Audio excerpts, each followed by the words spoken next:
Hey guys, we are at the tail end of Mercury retrograde. Thank goodness. I will speak for myself. These last few weeks, I've definitely had a few tech glitches, some miscommunications, a couple of scheduling mishaps. Mercury retrograde can definitely bring frustration, but it's also a really good time for reflecting and revisiting things from the past. So, for today's episode of Astrology with Elisa, in honor of Mercury, I'm doing a very Mercury retrograde thing. I'm sharing a podcast episode that I actually recorded last summer with my friends, my Astro Besties, but I never published it. And it's all about Mercury, how Mercury expresses itself in each sign of the zodiac, and how that shows up in real life. We talk about our own Mercury placements and the people in our lives and all the different ways we see Mercury energy play out, and how people think, communicate, process information. So here it is. You can listen to the audio on the usual podcast platforms, and I'm also sharing a video version over on YouTube. I had a great time re-listening to this conversation that I had many months ago, and while it's from my past, it's brand new to you.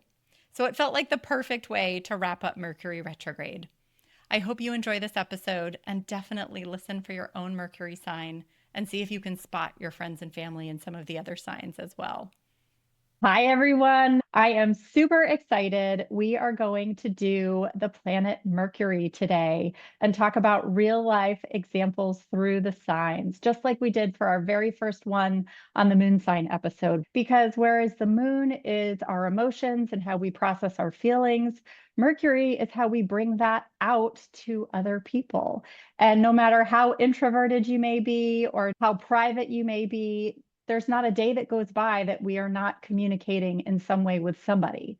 So I thought it would be really fun to go around and each of us, real quick, let you all know what our Mercury placement is. So I'll go first. I am Elisa, and my Mercury is in Pisces. I'm Lori. My Mercury is also in Pisces. Irina here, and Mercury in Libra. Katie and Mercury in Scorpio. Holly, and my Mercury is also in Scorpio. That's so funny. I never realized that we were like 2 and 2 and, the Libra to balance everybody out. There you go. Oh, I that's love all so the cool. water that's represented. All these There, thinkers. yeah, this is a lot of water. So obviously the element will definitely play a part in this, but let's go from the beginning. Let's start with Aries and go through all the signs. So I think Holly, you've got somebody to speak to with a Mercury in Aries. What does this Yes, look like? I have like a half a dozen people in my life with this placement, friends, family, and prior coworkers. So Mercury in Aries is fast, funny, very good impromptu, off the cuff. They speak and interact very physically, right? So typically there's hands moving and all that kinds of stuff. They sometimes speak before they think, so that's out there. And I would say, to put it in context, when I think about the Mercury and Aries person, they're great in like a sales capacity or an influencing capacity, right? They're not going to do all the research. They're not going to know the whole background, but they're not going to need to, because they're going to show up and immediately connect on the relationship level, and then sort of have a little bit of a party as they're interacting with people. And that, a lot of people, goes a long way. So very dynamic, extroverted, funny, fast, all the things. That's your Mercury in Aries. That's awesome. And it's funny because I was actually thinking of somebody I know who has Mercury in Aries. It's actually my brother's fiance. And she's very quick. She's very quick to answer and always with a big smile.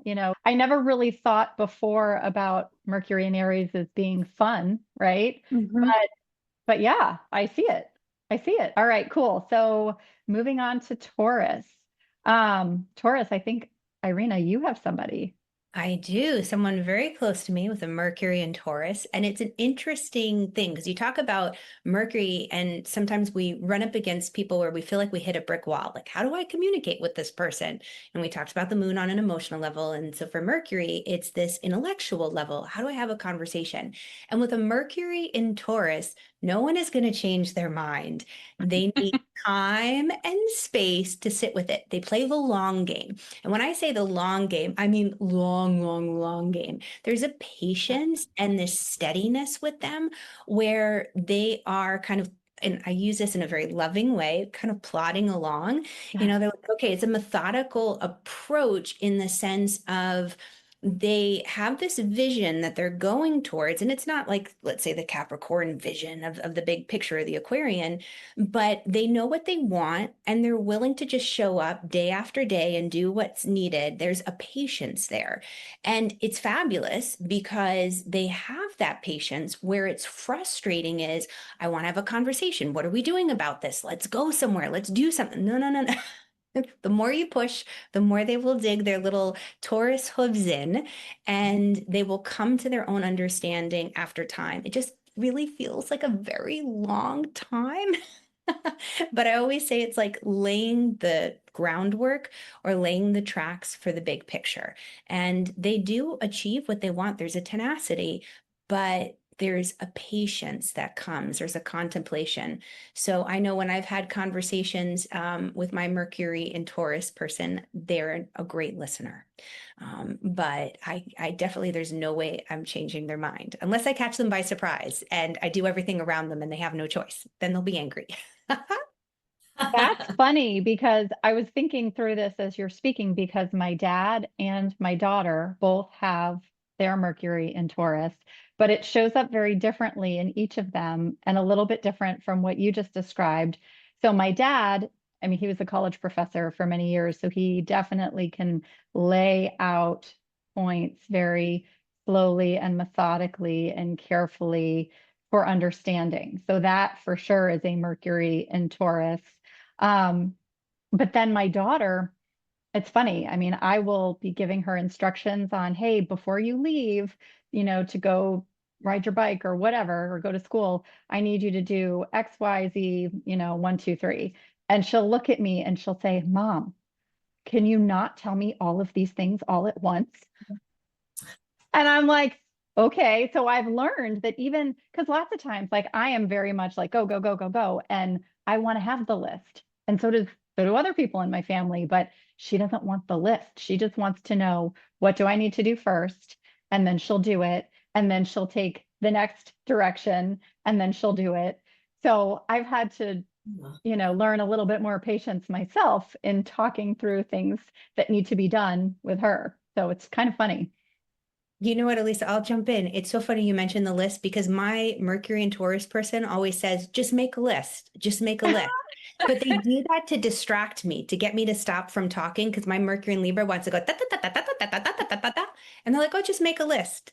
They don't pay attention to the list. They just realize that's a way to Isn't that funny? So like each of our people, they've got the list component, but they react to it very differently. Yeah, That's so that's funny. funny. So funny. Anybody else on Taurus? Okay. So Gemini is next. And so Gemini, this is one of the two Mercury rulership signs. So Mercury is very, very strong and happy in Gemini. And I have a couple of friends actually that have Gemini Mercury, and they're very, very chatty, very engaging, very curious about all kinds of things. Both of these friends, interestingly, one of them is an engineer and one of them is a scientist. So they both have to be very detailed with the information in their professional career, both of which also required a lot of schooling. So it's definitely a very cerebral, information-based Mercury. My one friend in particular that I'm thinking about, I know she reads, she's an avid reader, and to the point where whatever it is she's reading, she can absolutely get lost in a book. Like if she's reading, I mean, and I drop by her house to, drop something off or say hello or whatever, she won't even notice that I've walked in the door. Like she won't even notice that her husband let me in, or she's just completely absorbed in this book, like so engaged in it. And it's funny because I mean, I like to read too, but I mean, I'll get distracted at the drop of a hat from whatever I'm reading, but she will get so engaged in to whatever it is there. It's just kind of interesting. That always struck me about her, the way she processes that information. Any other thoughts on Gemini? Yeah, I have a Gemini and Mercury friend, and they also have Gemini moon, and it's in the third house, which is Gemini's house. Yep. It's very, very strong Gemini Mercury. And this person is a chatterbox. And we all have the internal dialogue in our minds, as you're going through the house, putzing, getting things done. This person with the strong Gemini Mercury narrates the internal dialogue all the time. And it's a little distracting. Sometimes it's a little annoying, but it's just, it's so constant and it's so fast that it's almost like they have to verbalize it to connect with it, to make it real on Earth. And, Gemini and Mercury, Gemini's a mutable sign. So they tend to be a little flighty, that compare it to Taurus, who's going to dig the hooves in and they're going to be steady Eddie. Gemini Mercury is going to be all over the place, flight of fancy, lots of ideas, oh, I'm interested in this, but wait, there's this. So jack of all trades, master of none kind of energy. Mm-hmm. Well, and which makes sense, right? Interested in everything. I mean, that's Gemini. On an earlier episode, we were talking about the difference between a Mercury in Gemini and a Mercury in Virgo. And it's just funny. It's the same kind of thing. Mercury in Gemini, you're just all over the place, all the ideas, all of the information. And then Virgo's where you go deep into it, which I know we'll get to a little bit later when we get to Virgo. But I just thought of that when you were talking Gemini. So funny. Okay, so Cancer, a Mercury in Cancer. So I have a friend who has this placement. And it's funny, I also had a client recently that struck me that has this placement, because I always ask people before a reading, hey, what would you like to talk about? Is there anything on your mind? And this person, they said, oh, I'd really like to talk about my family. And it's funny. So then I test the chart, I look, and sure enough, Mercury in Cancer. And she wanted to talk about her family. And I bring this up because this is a very strong component of my other friend with the Mercury in Cancer. Is it's a water sign. So there's that intuitive piece. Feelings are very strong. And she's always wanting to talk about her family or people she really cares about. So I find that that's something that is just present all the time. I mean, and everybody talks about their family to some extent, right? But not to quite this extent. Cancer, Mercury people are very much in tune with the other family members in their life and thinking about them and wanting to communicate with and about them. All right. So how about Leo? Holly, do you have somebody for Leo? Yep, a couple of people with Leo. And I would say in some ways they're like Aries, right? It's another fire sign. So what they share, what Leo shares with Mercury and Aries is it's warm, it's extroverted, it's dynamic. However, there are some pretty distinct differences. And there were a few people that I thought about, but I'm going to give you some examples that most folks will be able to identify with. So Leo is a performer by nature. So they're exceptional orators and storytellers. They exude confidence and strength. And unlike Aries, not only do they show up completely prepared, they have practiced probably ad nauseum. If it's a pitch, if it's a meeting, if it's a class they're delivering, they know their stuff, they've got it down pat. And because of that, if you're hanging out with a Mercury in Aries, you might say, this guy's a hoot, but he's also crazy. I'm not going to do what he says. If you're hanging out with a Mercury in Leo, they lead you to believe that you should follow them off the cliff, and they've prepared the argument to convince you, and they're exuding the kind of warmth that makes you believe they're going to take care of you because you know what you're doing. And so there's two, and I love it when I do this because sometimes I'll think of people that have been in the spotlight a lot, where we've been able to sort of see, especially with Mercury, right? Communication dynamics. So two Mercury and Leo examples I think that are great examples of this are Barack Obama. Yes, Barack Obama delivered presidential speeches like any other president that were already written, et cetera, et cetera. But there was something about Barack Obama's style, whether it was how he paused or thought or whatever, that really sort of drew you in a different way and didn't feel manufactured or scripted, right? So he's one example. Tom Hanks is another. Right. So Tom Hanks isn't necessarily, I think we associate as having like swagger, which Mercury and Leo people do. But he does exude that confidence, warmth, like everybody trusts Tom Hanks. So those are two great examples of, I think, the Mercury and Leo dynamic.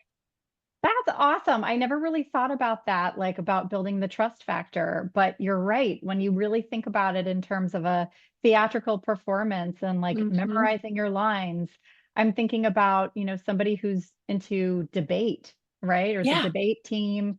That would be something that is very much practiced and prepared. So, gosh, that's so funny. I never thought about that, but that is spot on. All right, let's get to Virgo, the other Mercury ruled sign. So I have several people with Mercury and Virgo in my world. And again, Mercury is in rulership in Virgo, so it's very happy here. And if we think about the traits of Virgo, they're earthbound. They're mutable like the Gemini, so a little bit free floaty and very analytical. So Mercury in Virgo is somebody who is going to analyze things. They're going to look at every side of it.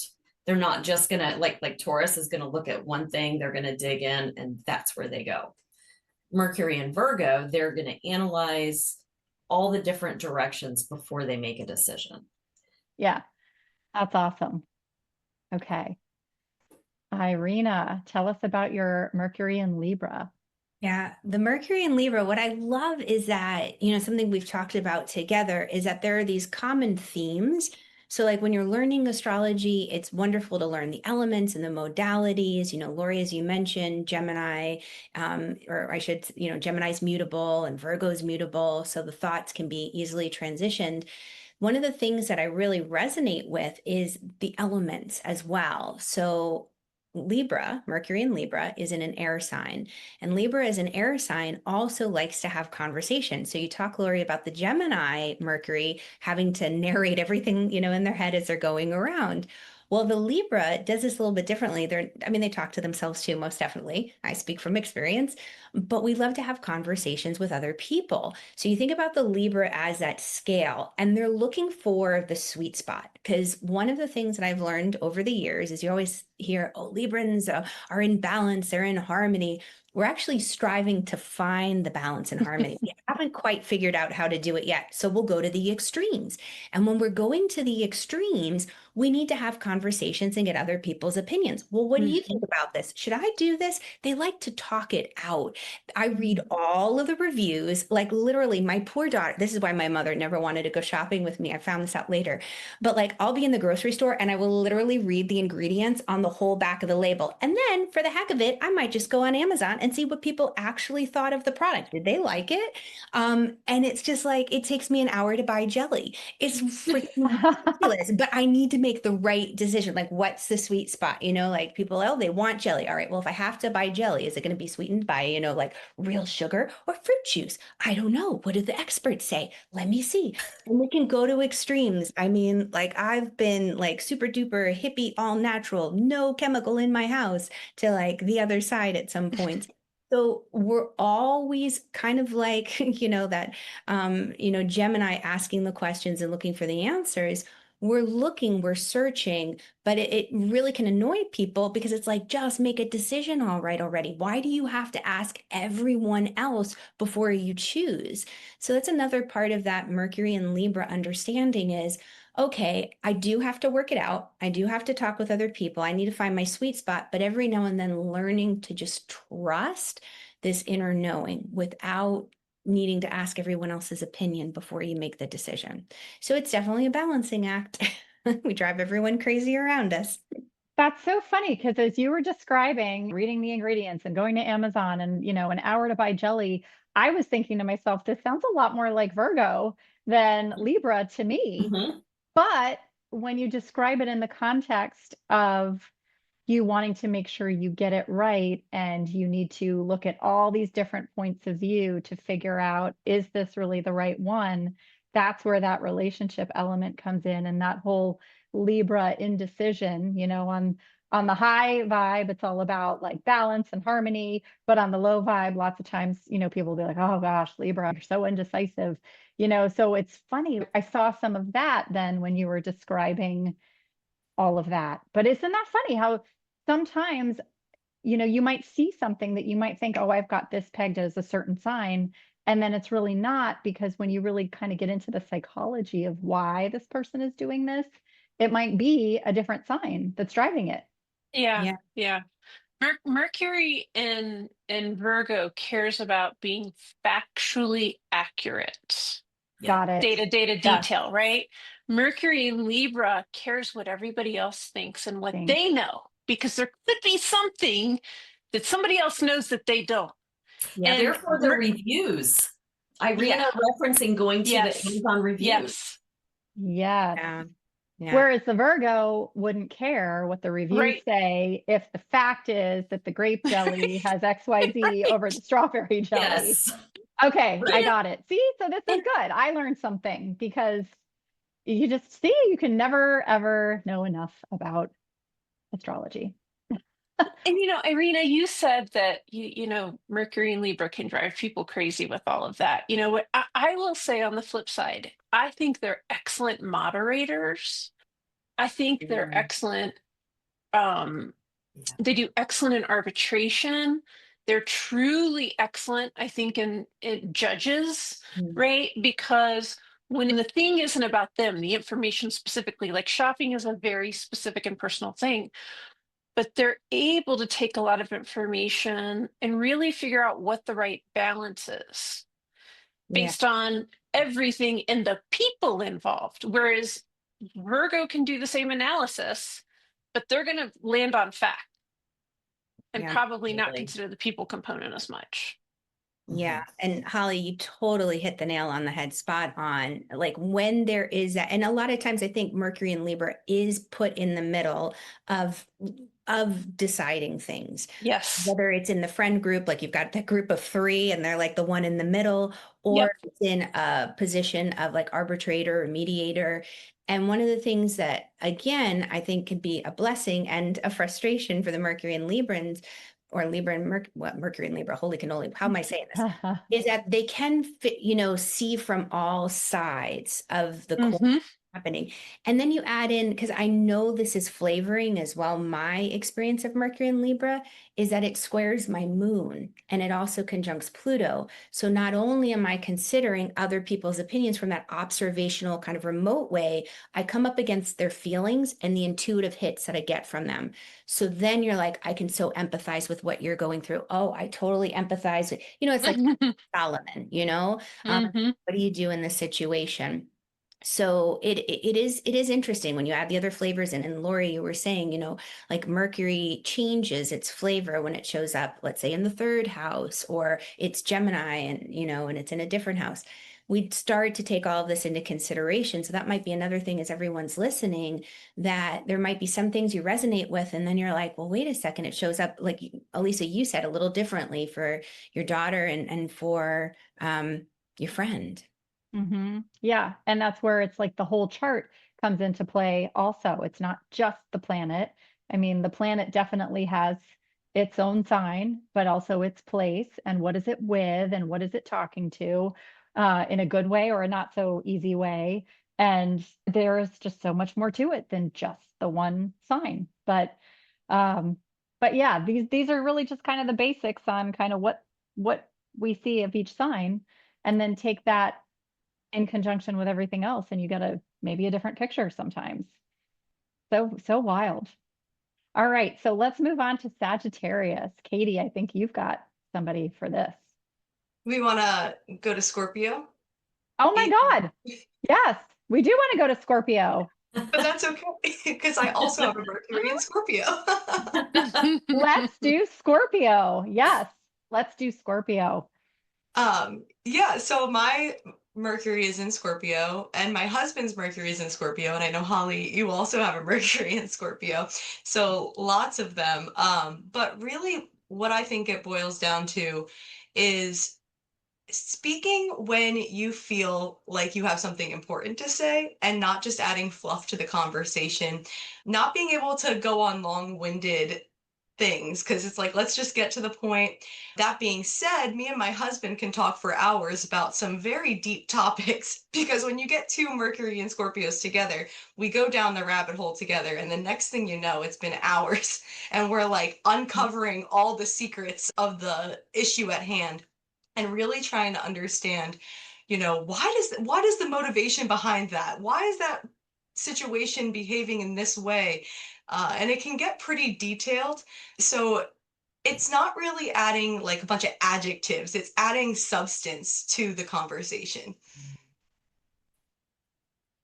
It's funny you say Holly? that because I actually see that about you, Katie. And I was actually thinking about that when I was jotting down what everybody's placements were before we started recording. And I was actually thinking about you with your Mercury in Scorpio, that you don't always speak up a lot, but when you do, it's always really good, well thought out points. And so it's funny that you then just said that exact thing here. Additionally, you made sure that we talked about Scorpio when I was going to blow right by it, even though we've got two of you on here. I just, that actually is a function of my Mercury in Pisces, which I'll tell you in a second. But yeah, so way to keep us on track. But that's so dead on, and I do see that about you also. What else, Holly? What do you have about your Scorpio Mercury? Well, I think it's great. They say that two Scorpios can't be together. And I do think if you share some depth, my husband and I also both have Mercury in Scorpio, and we are the same way. We go down a rabbit hole, man. We love going down a rabbit hole on something that we love together, right? So deep is definitely that. I think Mercury in Scorpio can struggle with staying high level, especially if they're learning about or having to communicate about a topic that's important or they don't agree with, right? So there's this like, okay, well, what else about this should I know or should I understand? The other thing that I'll just add quickly is I'll add 2 points, and Katie, I'll be curious to see if you agree with this. I think Mercury and Scorpio, when they're not communicating, which by the way freaks some people out, because a lot of times I try and lean into my rising sign, my Leo, right? Because that talks more, but they're listening sometimes for what's not being said. Mm. And so when they speak up and ask a question, a lot of times people are like, "Well, I didn't even think of that," right? Because their brain has already gone down deeper in that topic. The other thing I would say is I think Scorpio communication is very energetic. I uh, I personally experience, my husband experiences coming into a group, and while I'm looking around and I'm listening, I'm actually sort of, my gut's telling me things before my brain does, to the extent that sometimes we have to challenge ourselves when we feel uncomfortable with something or someone. We challenge ourselves to say, like, wait, am I being like biased against this person because whatever, right? And in reality, it goes back to, no, you've got a pretty good gut. You need to trust your gut. But Katie, do you and your husband experience that? Yeah, 100%. I think you hit the nail on the head with it being a water sign too, and picking up on that information through a different source. It's more intuitive and it's more through your gut rather than sharing the information verbally. Definitely picking up, and like you said, having to challenge yourself between, hey, is this my bias or is this actually my intuition? Is this my gut feeling? And a lot of times you just have to trust and know if it's silent and if it is without question, it's probably my intuition. But if it's a lot of questions, then maybe it's my Libra moon trying to police the crowd. Yeah, and there's the power of that water, right? I mean, leaning Mhm. into that intuition, really powerful. And maybe we should just pause really quick to just kind of say the difference between fire, earth, water, and air with communication. I mean, we've definitely hit it some with the water and the intuitiveness, and I definitely feel that with my Pisces that we'll talk about in a minute, me and Lori, or my Cancer Mercury friend, same thing, definitely that intuitive piece. Fire, Holly was talking a lot about the fire with the enthusiasm and the energy and the fun and the flow.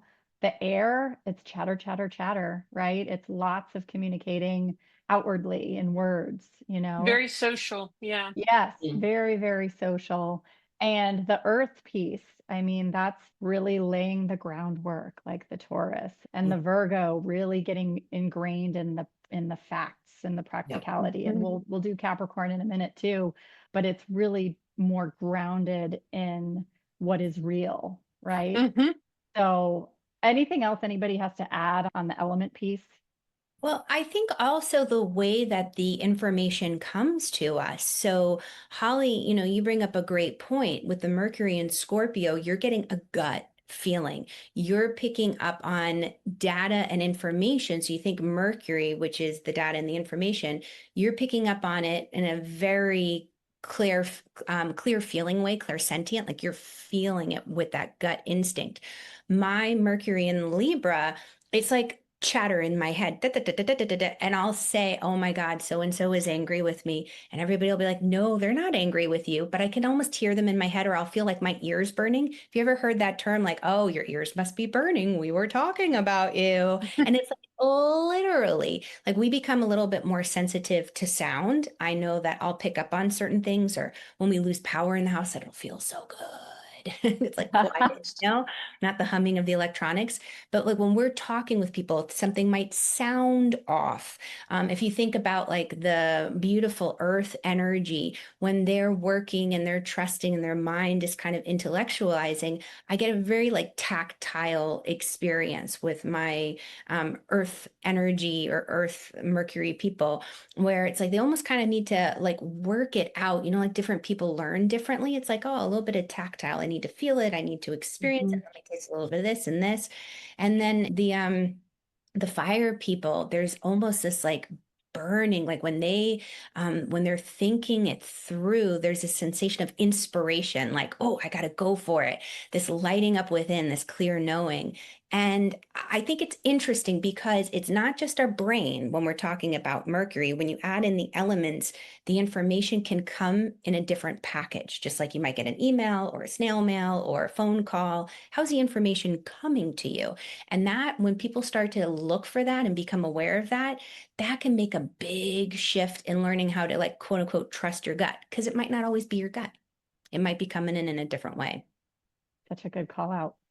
All right. Well, that was a good little interlude there. Let's get back to the signs. I think we're on Sagittarius now. I had to check and make Yes. sure. Okay. All right. Katie, go ahead.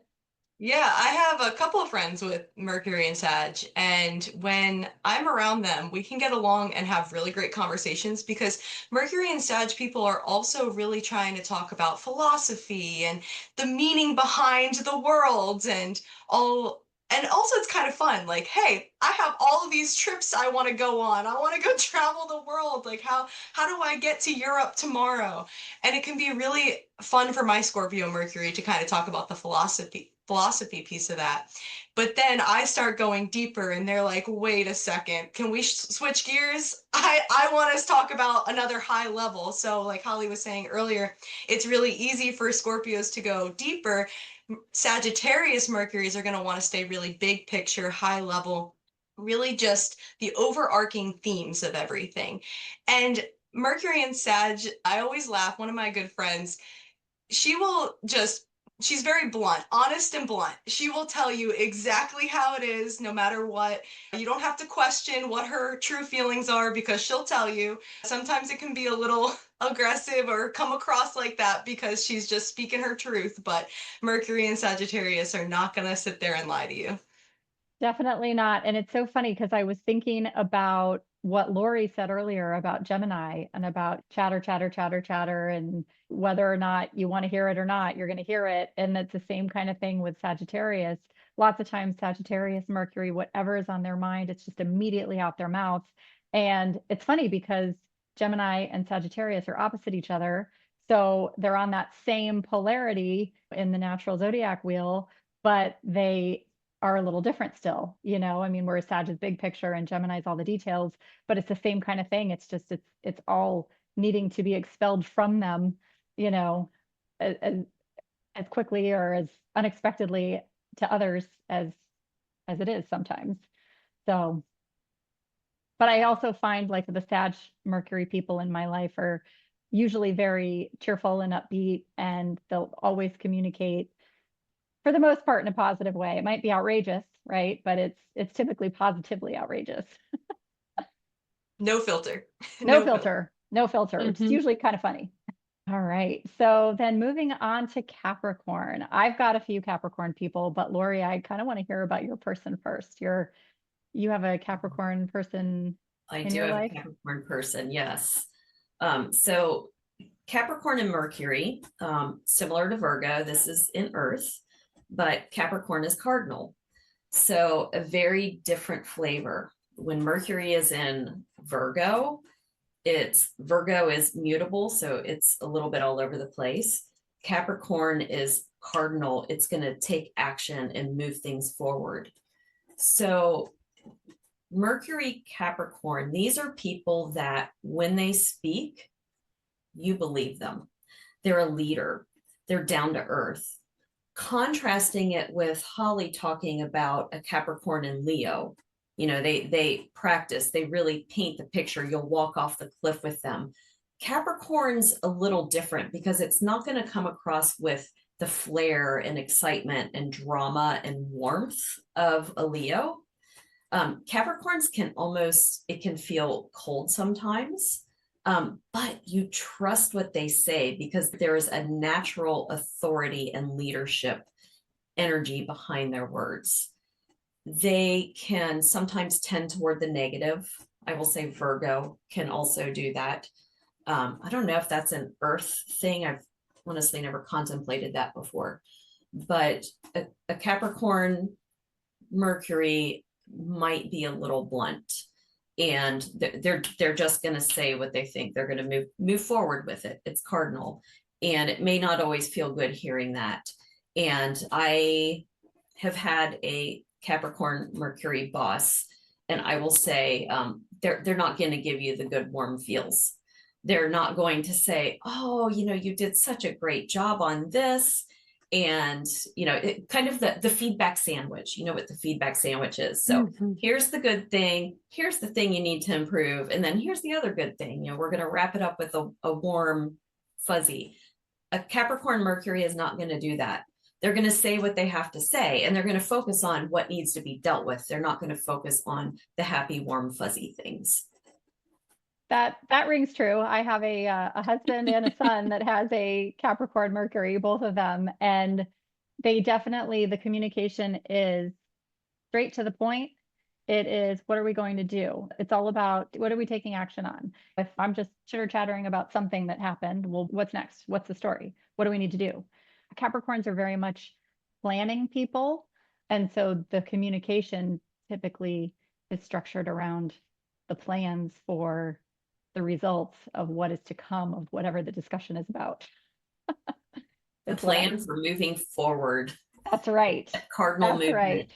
That's right. And it's funny because as you were speaking with this conversation about the Capricorn Mercury and you're snapping, because that's very much Capricorn, like, okay, what's next?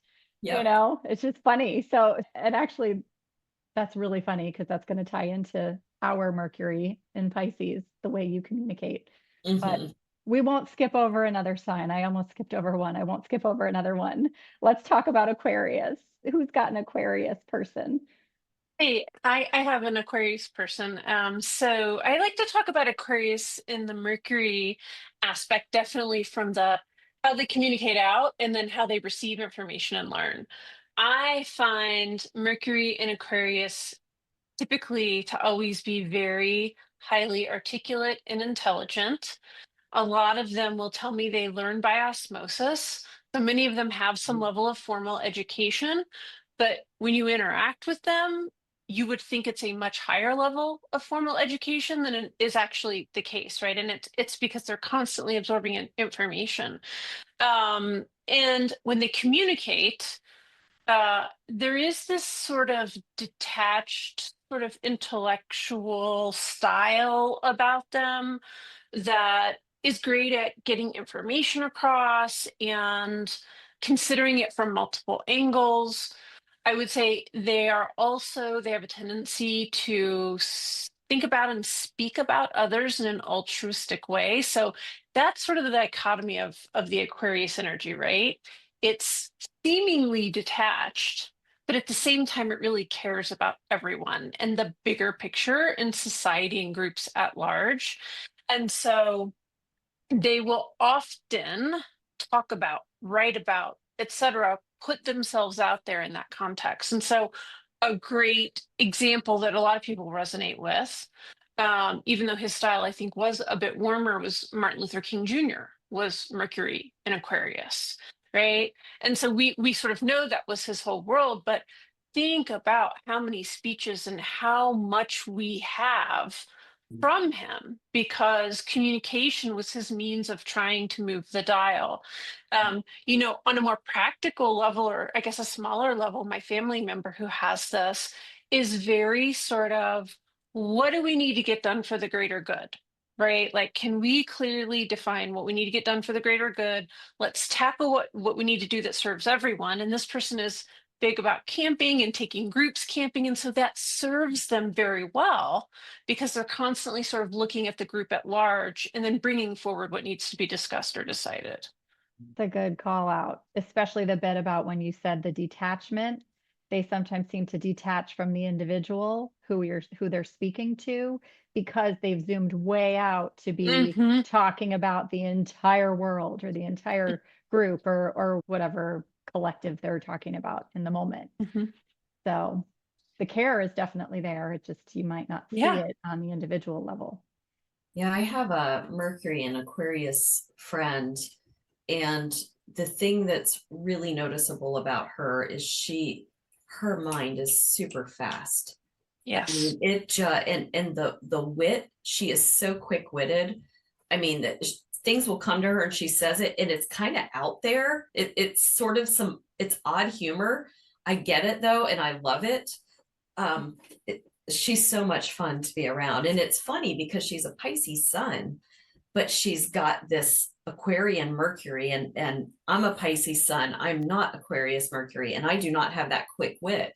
I'm like, how do you have that? And then I realized, oh, it's the Mercury in Aquarius. Yeah. All right. So Mercury in Pisces, rounding out the zodiac. I didn't forget any other ones, did I? Okay, good. So that's actually a good example of a Mercury in Pisces because Mercury doesn't really like to be in Pisces. If you think about it, it's opposite the zodiac from Virgo, where it really loves to be. So it's actually considered to be in what it's fall, right? Is the official word for Mercury in Pisces. And information isn't always the easiest for a Mercury and Pisces person. So the example I always like to give is forever and ever going out to eat at restaurants with my husband. He would get so irritated with me that it would take me forever to figure out what I wanted to eat. I mean, and I would always usually end up gravitating back towards the same handful of dishes that I know I love, right? But he'd be like, when he's the Capricorn Mercury, he would just know, like, he'd look at it and yep, good. Yep, this is what I'm having. And I'd be going through the pages and trying to figure it out. Well, guess what? When there started to be online menus everywhere, it was the game changer because there's pictures. And I can literally look up a menu at the place where we're going before we get there. And I see the pictures of the food that then I can choose because I am a visual learner. The words, they swim in front of me when you've got the listing of all the ingredients. Like I was thinking about Irina reading all the ingredients on the back of the box. No, if I can see a picture of the jelly, like that's good. If I see a big strawberry on there, I'm picking the strawberry. Like it's visual. I need to see the pictures and I can point it out. And it's kind of funny because my friend who I was talking about, the Gemini Mercury, who can literally sit down and get lost in a book, she and I were at a open house kind of a thing for our kids because they both went to a new school this year. They graduated from elementary to middle school. And so we got these brochures when we walked in, and then we sat there and had people speak to us. And the brochures were very thorough about what are the electives, what is this, what is that, the handbook, the whole 9 yards. And I'm sitting there and I opened it up and I tried to look at it and I immediately got overwhelmed and shut it. And then I tried again a few minutes later. Okay, let me open this up. And I'm looking and I'm like, nope, I still can't. And she's sitting there next to me and she's just kind of going down, yep, yep, nope, next page, and turning pages and absorbing everything. And I'm looking at her and I'm like, okay, let me try again. And I try again. Couldn't do it, finally gave up. And I was just like, I'm going to just get the vibe of this place. I'm going to listen to the speakers. Let me look at the principal. Let me look at the athletic director. Let me get a feel for this gym, what's on the wall, because I feel my way through information. With my Mercury and Pisces, or the words make me swim. Even if I read a book, like I love to read, but I've got to read a book that's got a lot of dialogue because I need like the quick little lines. I can't read big paragraphs. If there's a description of this beautiful landscape and there's paragraphs setting the stage for the area that people are in, I'm like, I can't do it. I just need to get to the talking part, you know? And sure enough, the way I learn is in a classroom because I need to have people speaking to me. I need to have visuals in front of me. I am never going to be that person that, you know, buys something and then reads the manual to figure out how to use it. Like it's just, if that's not me, it won't happen. And I used to really give myself a hard time, like, oh gosh, why can't you get it together? Why can't you do this, Elisa? Until I learned about astrology and where my Mercury was and what it meant. And I suddenly gave myself grace and I don't even try anymore because it's not going to happen. I'm not going to be able to figure out the manual. It's not going to happen. YouTube videos help me to see how to do certain things, but it's funny. And that's why I blew right by Scorpio because my head was just elsewhere. I was thinking and I forgot which sign was next, even though it was written down right in front of me. That's a Mercury in Pisces. You just get lost in your thoughts. I'll ask somebody a question and I'll tune out before they're done explaining. And I really am not trying to be rude, but yeah, I can't hold attention. Or you forget what you asked in the first place. Yes. I've done that. Yeah. So your Mercury and Pisces, I resonate with a lot of, 'cause I'm also Mercury and Pisces. I resonate with a lot of what you're saying. The manuals, like IKEA manuals to put together furniture. That's an interesting difference between us because give me that manual. I love putting furniture together, but Mercury trines my Virgo moon. There's a very good relationship there. They're talking to each other.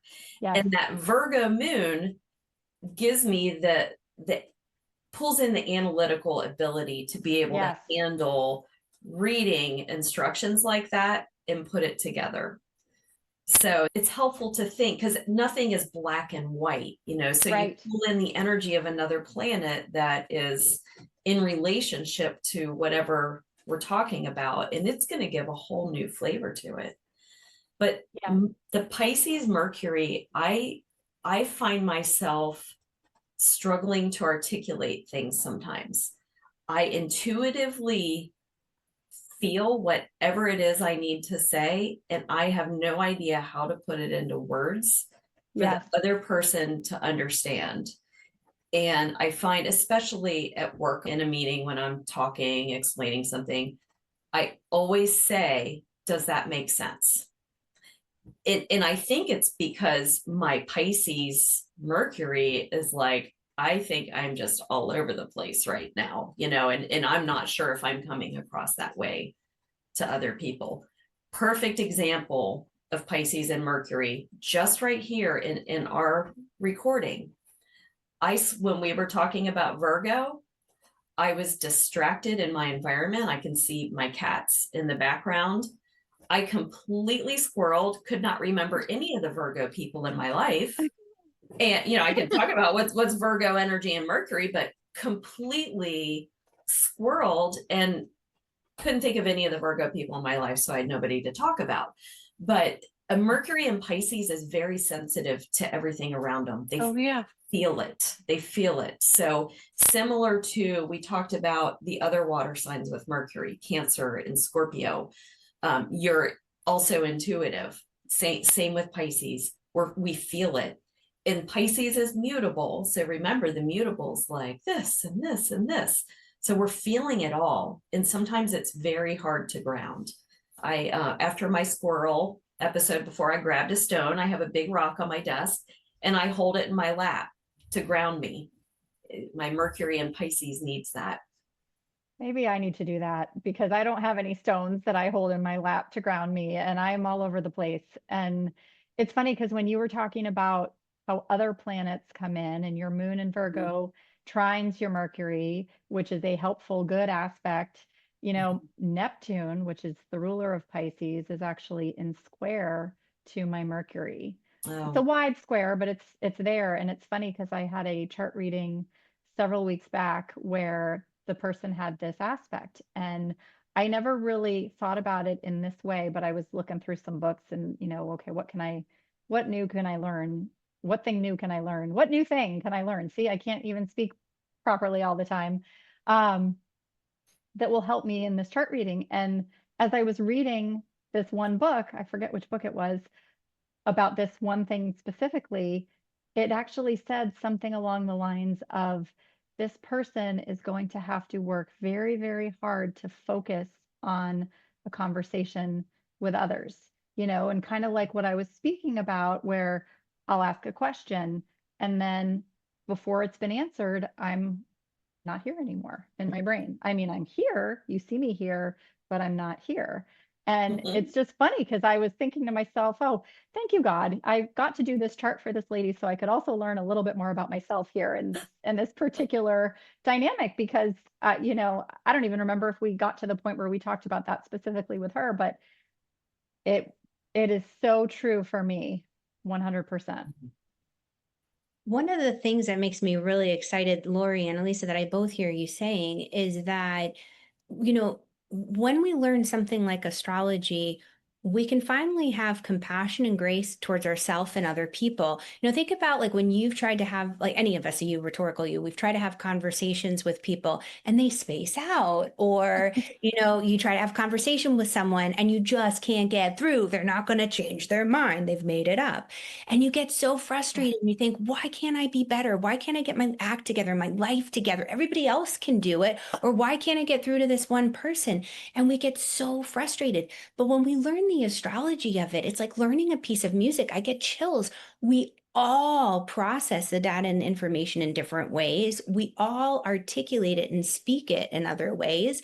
And when we learn this about one another, we can lean into each other's strengths. We can stop beating ourselves up and say, I'm the dreamer, I'm the philosopher, I'm the one who's going to tell it like it is. You've got like toilet paper off of your shoe or hanging out your skirt, you know, God forbid, a Libra Mercury, we'd never do that. We'd be like, maybe you want to go back to the bathroom. Like your lipstick a little off, like you got spinach in your teeth. Like, but we wouldn't come out and say, you have spinach in your teeth, right? Why can't we be direct? But we're trying to be diplomatic. We don't want to hurt the other person's feelings. But the Mercury and Sagittarius, we're not hurting your feelings. They're watching out for you. They're telling you the truth. But it can come across and feel blunt or hurt us. But when we know this about one another, the world changes. It becomes very exciting and very rich and dynamic. And less frustrating. Like let's be honest. I'm the pain in the ass of this group. I say all the time, right? With my big three being Leo, Scorpio, Aries. And that's happened with this group. So, you know, a little sort of again backstage insight. We had a conversation game planning a prior episode, not this one. And Elisa, you started sort of on one point in the conversation, and then you said, "Oh, I just don't know if I want to do this." And I said to you, Elisa, what I hear is your Mercury in Pisces right now. I knew you were down in it And Overwhelmed. it was over, and I was, and I think when I think about that in the context of working with people in a prior life, that probably I might have been a little frustrated as a Scorpio who's more surgical, but I wasn't. When we wrapped up the call, I walked away and I thought, we're going to do that topic. She's just got to get through her. Thank God, because I She's walked gotta away get through from that that. being like, everybody's so mad at me. I'm totally flaked. I'm like, oh my gosh. Yeah, but you're right. Do it. I knew you were going You to get to knew. that point, but I was like, she's got to get through her process, and that's because I knew your chart, right? Like, Right. and you're not always going to know everybody's charts, but the closest people in your life, your friends and your family, this can be a game changer for. To Arena's point, right? Developing that empathy and acceptance so that you're not spending energy being frustrated about something that is just a part of who someone is. Yeah. So true. It is so powerful to know, especially like Holly just said, the most important people in your life, your closest friends, your family, if you know their chart and your chart and how you all connect with each other, it is just so powerful because you not only do you give everybody around you more grace than you would had you not, but you also can be so much more effective. Like Mm-hmm. I now know like date nights with Kevin are so much better because I've checked out the menu and seen the pictures before we get there. So he's not immediately irritated like in the first 15 minutes, like, oh my God, this again. And we can have fun. The funny part about that is, Lisa, we've all seen it when we go to restaurants with you. We see you struggle with the menu, and then you make up your mind, and then everybody, or as they're ordering, you're like, oh wait, maybe I want that. Right. Because I know that I'm going to get food envy when their plate comes out and I like the way that looked better than what I chose. And oftentimes I will change what I've already decided to whatever somebody else has ordered because I know how I am. Yeah, it's funny. Mercury and Pisces. If you have anybody else in your life that's like me, give them some grace. They cannot help it. Oh my gosh. What else? Are there any other thoughts? Mercury is one of those really important planets. We've already done a Mercury retrograde episode. When Mercury goes backwards, it gets a little wonky. When it's in tough spots with other planets, it goes a little wonky. When it's in tough places, it goes a little wonky. For example, if you've got Mercury in the 12th house, right, which is kind of where we keep things hidden, that is maybe not going to be as direct of a Mercury, even if their Mercury is in Virgo or Gemini and in theory very strong, they might hold back some of the communication if it's placed there in the 12th. What else? Does anybody have any other ideas of Mercury that's important? Yeah. My Mercury in Scorpio wants to circle back and do slash a disclaimer, right? Because as you're listening to us talk, I think it's important to keep everything we're saying in context. And you just started down that road, which is we talked today about the role of Mercury specifically and the way that it harnesses information, it learns, it both receives and sends information and communication. Mercury is one planet in your chart. It is an important one. The strength of that and how that shows up is really going to be dependent upon some of those big three planets we talked about and some other factors like you just mentioned, Elisa. Something might not operate like we're describing if in the context of your personal chart, it's located somewhere that creates a different dynamic. It could suppress it, right? Or it could exaggerate it. And that could be a house, that could be another planet that's near it. It could be a number of things, right? So I think as we continue down the road of exploring each of the planets, just always keeping that in context is important. Yeah, absolutely. I also want to add in that Mercury is never more than 28 degrees away from the sun. So it a lot of times is in the same sign as your sun sign. And if it's not, it's the one right next to it. So it's really easy to find in your chart as well. If you're wanting to dig a little deeper and go down that Scorpio rabbit hole. I'm so glad you mentioned that because I actually was thinking that earlier this week about the 28 degrees, that it's never farther than that. And then I Mercury and Pisces did, and I didn't do it. So I'm so glad you brought that up because that is true. So if you're a Taurus sun, you're going to have your Mercury either in Taurus or in Gemini or in Aries. Mhm. It's literally your Mercury can only be in one of three signs at any given point. So that's another really good call out. Well, awesome. All right, you guys, we did another one, and I hope this is helpful. I hope this helps you with your conversations with other people, with your communications, whether it's with work or with friends or loved ones. You know, we're just always trying to unpack astrology a little bit deeper and in a practical way that will help you live your life, you know, going with energy, not working against it, and ultimately leading a happier life, happier, less frustrating life, right? So thank you so much for listening, for watching. If you guys have any Mercury stories, feel free to drop them in the comments. We would always love to hear from you. And if you'd like to go any deeper with any of us, maybe our two Scorpios on the call, or anybody you resonate with, we're all available for readings at any point. So thank you so much for listening and take care. Thanks again. Bye, everybody. Bye.